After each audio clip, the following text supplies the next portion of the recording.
Al-Baqarah। तर्जुमा मक्का। शुरू अल्लाह के नाम से जो बेहद मेहरबान निहायत रहम वाला है। एक सूरत अल-बक़रत। सूरत नंबर 2। तादाद आयत 286। यकीनन जिसने बुरे काम किए और इसकी नाफरमानियों ने उसे घेर लिया, और वो हमेशा के लिए जहन्नमी है। और जो लोग ईमान लाएं और नेक काम करें, वो जन्नती हैं, जो जन्नत में हमेशा रहेंगे। और जब हमने बनी इसराइल से वाओ अदा लिया कि तुम अल्लाह के सिवा दूसरे की इबादत ना करना और माँ बाप के साथ अच्छा सलूक करना, उसी तरह रिश्तेदारों, यतीमों और मसकीनों के साथ और लोगों को अच्छी बातें कहना, नमाजें कायम रखना और ज़कात देते रहा करना। लेकिन थोड़े से लोगों के अलावा तुम सब फिर गए और मुंह मोड़ लिया। और जब हमने तुमसे वादा लिया कि आपस में खून ना बहाना, इसके शाहिद बने, लेकिन फिर भी तुमने आपस में कत्ल किया और आपस के एक फिरके को जलावतन भी किया, और गुनाह और ज़ियादती के कामों में उनके खिलाफ दूसरे की तरफदारी की। हम जब वो कैदी होकर तुम्हारे पास आए, तुमने उनके फदिये दिए, लेकिन उनका निकालना जो तुम पर हराम था, इसका कुछ ख्याल ना किया बाज़ अहकाम पर ईमान रखते हो और बाज़ के साथ कफर करते हो। तुम में से जो भी ऐसा करे, इसकी सज़ा इसके सिवा किया हो कि दुनिया में रसूई और क़यामत के अज़ाब की मार। और अल्लाह ताला तुम्हारे अमाल से बेखबर नहीं। ये वो लोग हैं जिन्होंने दुनिया की ज़िंदगी को आखिरत के बदले खरीद लिया है। उनके ना तो अज़ाब हल्के होंगे और ना उनकी मदद की जाएगी। हमने हज़रत मूसा को किताब दी और उनके पीछे और रसूल भेजे, और हमने हज़रत ईसा इब्न मरियम को रोशन दलीलें दी और रूह अल-क़ुद्स से उनकी तायीद करवाई। लेकिन जब कभी तुम्हारे पास रसूल वो चीज़ लाए जो तुम्हारी तबीयतों के खिलाफ थी, तुमने झट से तकब्बुर किया, पस बाज़ को तो झटला दिया और बाज़ को कत्ल भी कर डाला। ये कहते हैं कि हमारे दिल गिलाफ वाले हैं। नहीं नहीं, बल्कि उनके कफर की वजह से इन्हें अल्लाह ताला ने मलून कर दी। उनका ईमान बहुत ही थोड़ा है। सच्चा करने वाली आई, हालांकि कि पहले ये खुद इस के जरिया काफिरों पर फतह चाहते थे, तो बावजूद आ जाने और बावजूद पहचान लेने के फिर कफर करने लगे। अल्लाह ताला की लानत हो काफिरों पर। बहुत बुरी है वो चीज़ जिस के बदले इन्होंने अपने आप को बीच डाला, वो इनका कफर करना है अल्लाह ताला की तरफ से नाज़िल शुदा चीज़ के साथ, महज इस बात से जल करके अल्लाह ताला ने अपना फजल जिस बंदा पर चाहा नाज़िल फरमाया।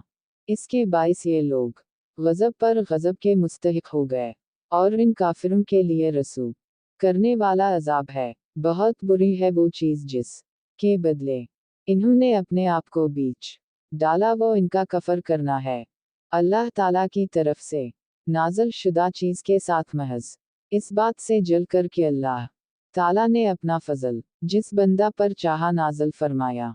इसके बाइस ये लोग गज़ब पर गज़ब के मुस्तहिक हो गए, और इन काफिरों के लिए रसू करने वाला अजाब है। और जब उनसे कहा जाता है कि अल्लाह ताला की उतारी हुई किताब पर ईमान लाओ, तो कह देते हैं कि जो हम पर उतारी गई इस पर हमारा ईमान है, हालांकि इसके बाद वाली के साथ जो उनकी किताब की तस्दीक करने वाली है, कफर करते हैं। अच्छा, उनसे ये तो दरियाफ्त करें, अगर तुम्हारा ईमान पहली किताबों पर है, तो फिर तुमने अगले अनबिया को क्यों कत्ल किया?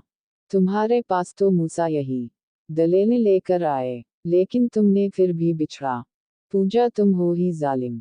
जब हमने तुमसे वादा लिया और तुम पर तौर को खड़ा कर दी और कह दिया कि हमारी दी हुई चीज़ को मजबूत थामो और सुनो, तो इन्होंने कहा कि हमने सुना और नाफरमानी की, और उनके दिलों में बिछड़े की मोहब्बत गोया पिला दी गई बसबब उनके कफर के।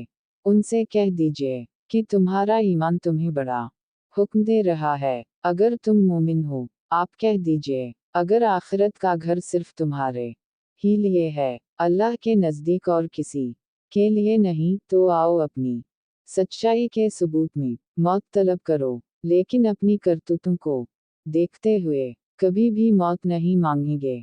अल्लाह ताला जालिमों को खूब जानता है, बल्कि सबसे ज्यादा दुनिया की जिंदगी का हरीस है नबी, आप इन्हीं को पाएंगे। ये हरस जिंदगी में मशरिकों से भी ज्यादा हैं। इनमें से तो हर शख्स 1000 साल की उम्र चाहता है, गो ये उम्र दिया जाना भी इन्हें अजाब से नहीं छुड़ा सकता। अल्लाह ताला उनके कामों को बखूबी देख रहा है। ए नबी, आप कह दीजिए कि जो जबराइल का दुश्मन हो, जिसने आपके दिल पर पैगाम बारी ताला उतारा है, जो पैगाम उनके पास की किताब की तस्दीक करने वाला और मोमिनों को हिदायत और खुशखबरी देने वाला है, तो अल्लाह भी इसका दुश्मन है। जो शख्स अल्लाह का और उसके फरिश्तों और रसूलों का और जबराइल और मिकाइल का दुश्मन हो, ऐसे काफिरों का दुश्मन खुद अल्लाह है। और यकीनन हमने आपकी तरफ रोशन दलीलें भेजी हैं, जिनका इनकार सिवाय बदकारों के कोई नहीं करता। ये लोग जब कभी कोई अहद करते हैं, तो उनकी एक ना एक जमात इसे तोड़ देती है, बल्कि उनमें से अक्सर ईमान से खाली हैं।